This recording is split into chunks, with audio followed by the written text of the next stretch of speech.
Have you ever held a coin in your hand and wondered what stories it could tell, what hands it passed through, what pockets it hid in, or what history it silently witnessed? Today, let's dig into the story of one such coin, a small piece of copper that carries more history than its size suggests. We're talking about the 1977 Australian 1-cent coin. Now, if you're thinking, it's just a 1-cent piece, hold on, because this tiny coin is part of a fascinating era in Australian currency, an era of change, symbolism, and slow extinction. Let's rewind to the year 1966.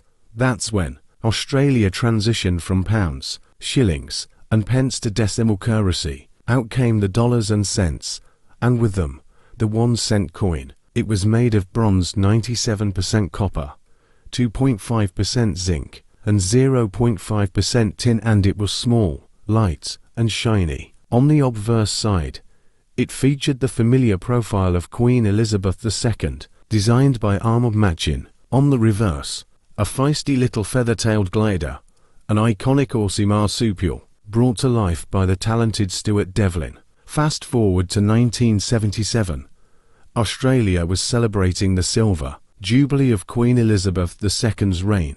The country was alive with events, parades, and memorabilia, and in the middle of it all, coins like the 1977 1-cent quietly changed hands, unnoticed yet ever present. But what makes this specific year's coin so interesting isn't a rare minting error or a hidden design. It's the role it played in a shifting economic landscape. By the late 1970s, INFLATI was already nibbling away at the buying power of the 1-cent coin. People were beginning to see it less as useful currency and more as pocket clutter. Yet, millions were minted, well over 200 million. In fact, making it seem like they'd be around forever. But forever didn't last long.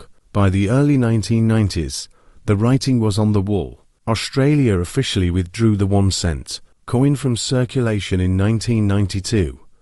That means, if you were born after the 90s, you may never have actually used one. And if you did, chances are you didn't give it much thought. Here's where things get interesting. Despite being so common during its time, coins like the 1977 1-cent have become little pieces of nostalgia. They're no longer just coins. They're time capsules. Collectors love them not for their monetary value, which is still very modest, but for their historical charm.